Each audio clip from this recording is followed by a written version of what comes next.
The walking hat at midnight. I never should have picked up that hat. It was lying there on the side of the old country road, the wind blowing dust and dried leaves around it like a ritual. A black fedora, the kind you only ever see in old noir films or vintage shops. There was something about it. Worn, yes, but intact. Timeless. And it looked like it had just been placed there, deliberately. I was cycling home from a late shift at the cafe on County Road 17. It was nearly midnight. My phone battery was dead. The road was quiet, just the crickets, the wind, and my own thoughts for company. I should have left it there. But instead, I stopped. Curiosity, I guess, or boredom. I picked it up, brushed it off. A small puff of dust exploded from it, and right then the air around me shifted. The cicadas stopped. The wind stopped. Even my breathing felt heavier. Then, normal again. Just a hat, I laughed nervously, looked around like someone might be watching, then stuffed it in my bag. It started that very night. The first footsteps, at around 3 a.m., I woke up to the sound of footsteps. Not just any footsteps, heavy, rhythmic, deliberate. They walked the hallway outside my room and then stopped right at my door. I live alone, always have. I sat up, heart pounding. I listened, holding my breath. Silence. I grabbed the bat from under my bed, crept to the door and flung it open. No one there, but the hallway smelled like something old, like wet dirt and smoke. I checked the windows, the doors, nothing broken, nothing moved. Then I noticed. The closet door in my hallway was open just a crack. I never leave it open. I stepped toward it slowly, bat raised. Inside, darkness, just coats, shoes, boxes. But there, right on top of the old shoe boxes, sat the black fedora. I swear to you, I had left it on the kitchen counter. Scratching and shadows. The next few nights, things got worse. At 2:47 a.m., same time every night, I'd hear faint scratching, then the creaking of the floorboards in the hall, then silence. I tried ignoring it, thinking maybe I was dreaming or sleepwalking, until I set up my phone to record overnight. I watched the footage the next morning with trembling hands. The hallway was empty at first, but then, right at 2:47 a.m., the camera glitched. A shadow passed, a human-shaped shadow, but too tall, and it moved like it was limping. Then, I kid you not, the hat entered frame. Alone, no one under it, just the hat gliding along the hallway as if it had an invisible head beneath it. I slammed the laptop shut and cursed. My hands wouldn't stop shaking. It had to be fake. I was hallucinating, right? That night, I threw the hat in the garbage, double-bagged, tossed it into the bin outside. I even whispered sorry as I did it. I didn't sleep, but the hat wasn't in the bin the next morning. It was back, sitting right on the kitchen counter like it had never left. The man with no head. I started seeing him in dreams. First, it was just glimpses. A tall man in a long coat, standing in a misty field, always with his back to me. He didn't speak, didn't move. Then one night he turned. Where his head should be, nothing. Just an empty collar and a black fedora floating above. He raised his hand and pointed at me. I woke up screaming. After that, the activity got worse. Lights flickered, and every mirror in the house began fogging from the inside, like something was breathing behind them. One night, I walked past the living room and saw the reflection of someone sitting on the couch. I turned. No one there.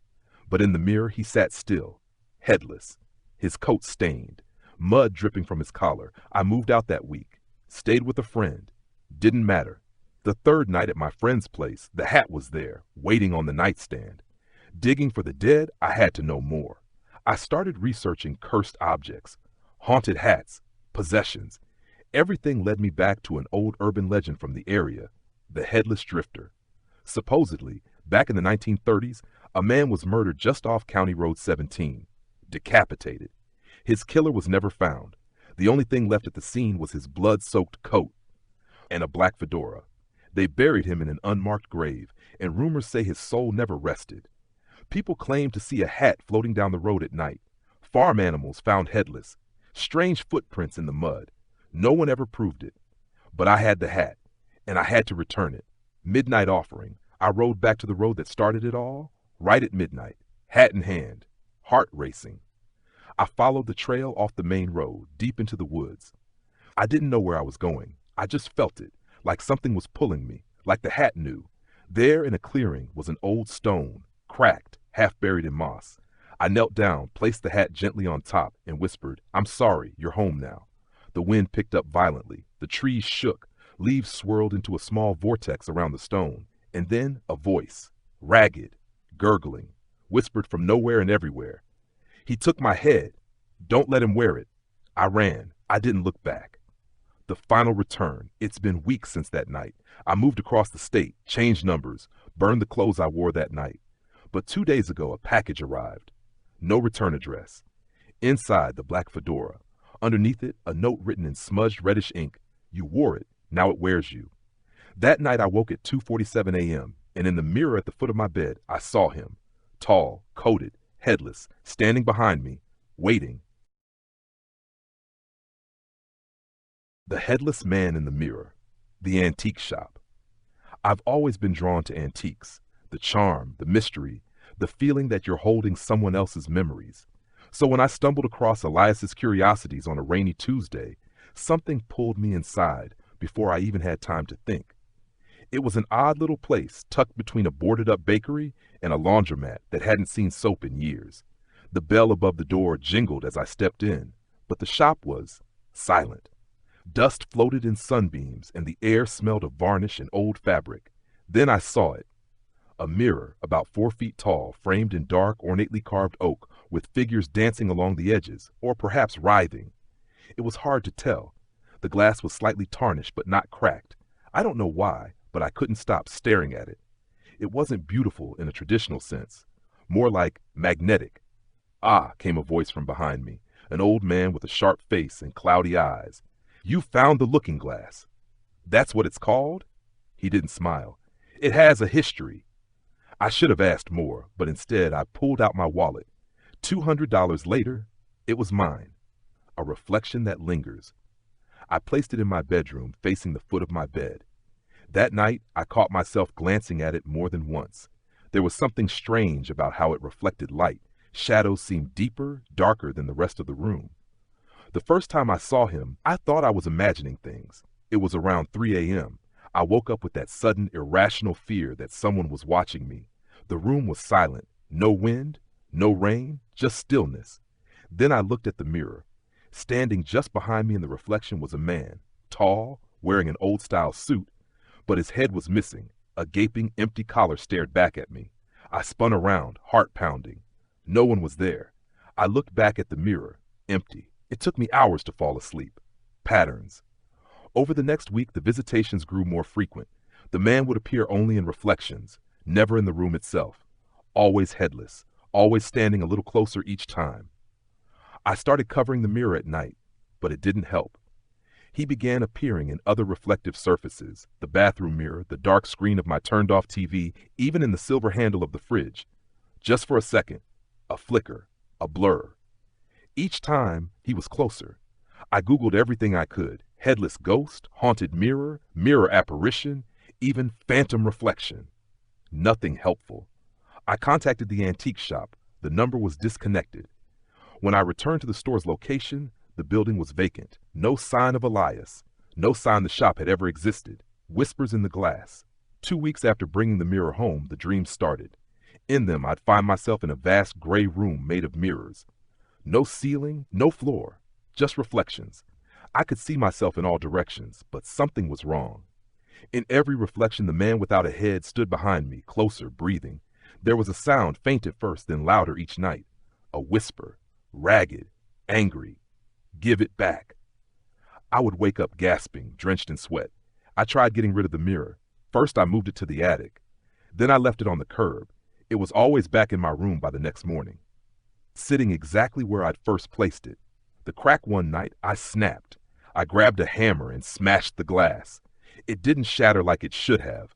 It cracked, a single fracture down the center like a scar. And when I looked into it, he was right there, inches from my face. I couldn't see his head, but I could feel the weight of it, or the absence of it, pressing against the veil between his world and mine. And I swear to you, the crack bled. Just a trickle. Just for a second. But red, real blood. I ran from the house and slept in my car that night. The historian desperate, I contacted a local historian, Margaret Howes, a professor at the university who specialized in haunted artifacts. She listened, surprisingly calmly, and asked to see the mirror. I brought her a photo instead. She went pale. That design, she said slowly, is from the Carrick house. There was a man, Leonard Carrick, wealthy, reclusive, obsessed with mirrors. In 1913, he was found dead in his home, decapitated. They never found his head.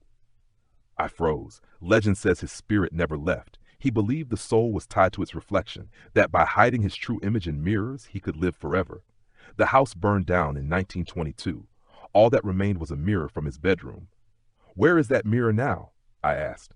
She looked up. It was thought destroyed, until now. Possession.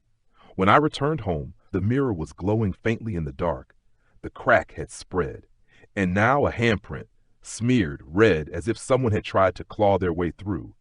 I covered it with a sheet and tried to sleep in the living room. At 3 a.m., I heard the sheet fall to the floor upstairs. Then, footsteps, heavy, wet, getting closer. The hallway lights flickered and went out. Then, whispering, "You stole my soul." I locked myself in the bathroom, heart racing. I avoided looking at the mirror over the sink, but I could feel him there, breathing, waiting. That night I didn't sleep. The ritual Professor House gave me one last option, a ritual of severance, an ancient rite used to break a spirit's bond to a mirror. I had to perform it at the witching hour in total darkness, with a silver blade and a drop of my own blood. I followed the instructions exactly. Candles, salt, incantation. The mirror shuddered. The glass turned black. Then, from the surface, a hand reached out, gray, rotted, grasping blindly.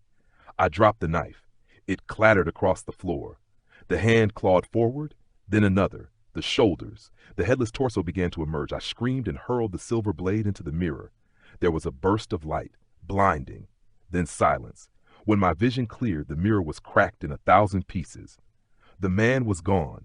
The shard, I burned the frame, swept up the glass, moved to a new apartment across town. Weeks passed, no whispers, no shadows.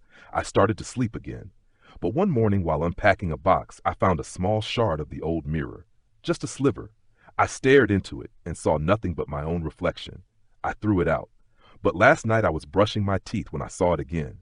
In the mirror, a tall figure, closer than before, and this time he had found his head, and it was mine.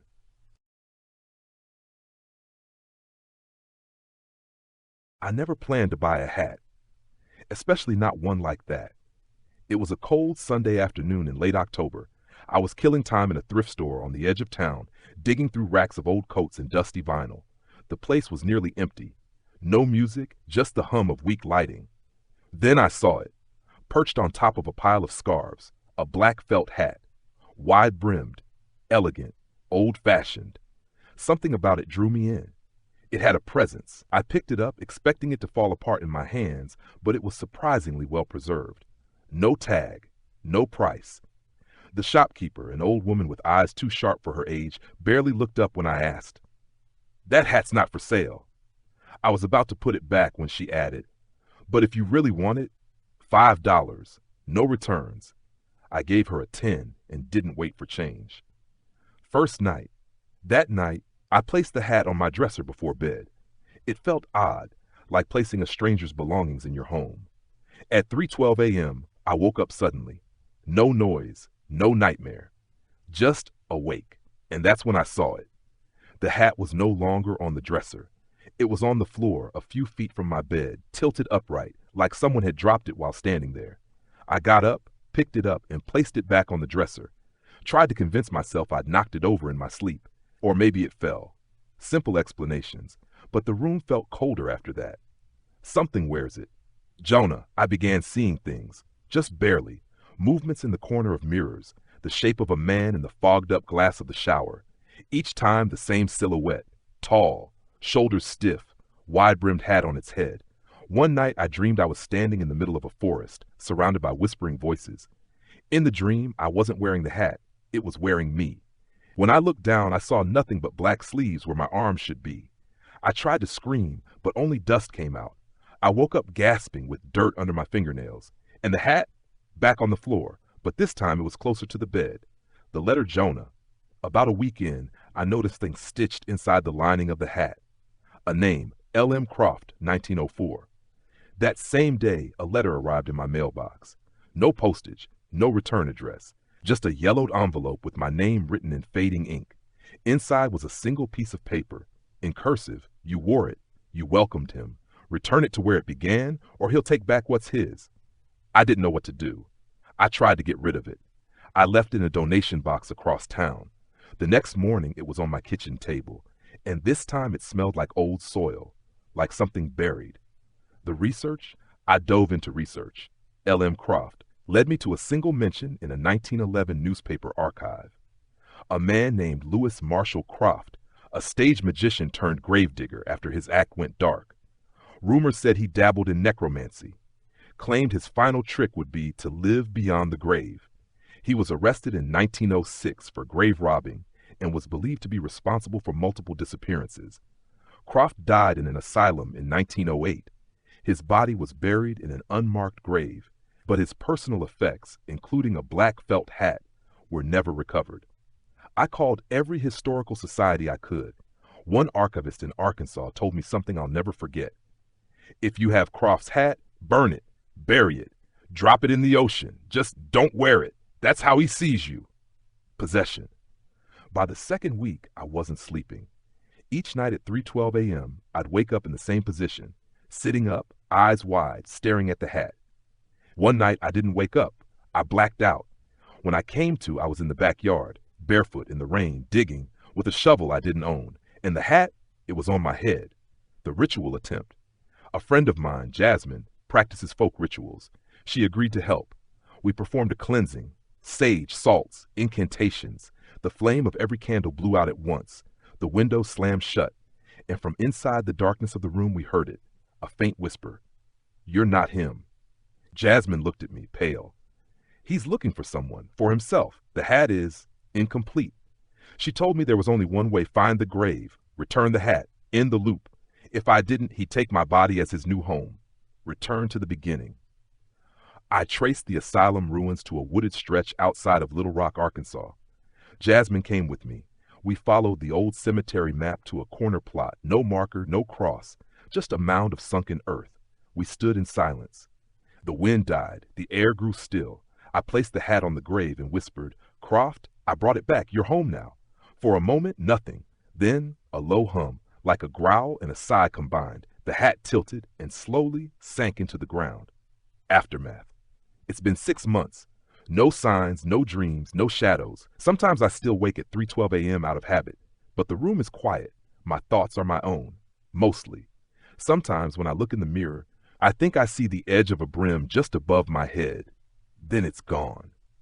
Jasmine says the soul of Croft is at rest. But some nights I wonder, what if the hat didn't go back into the ground? What if it just went looking for someone else? Someone new to wear it. Thank you for listening to Whispers in the Dark. If you enjoyed tonight's story, don't forget to follow and leave a review. And remember, if you ever find something that feels like it was waiting for you, maybe it was. Sleep well.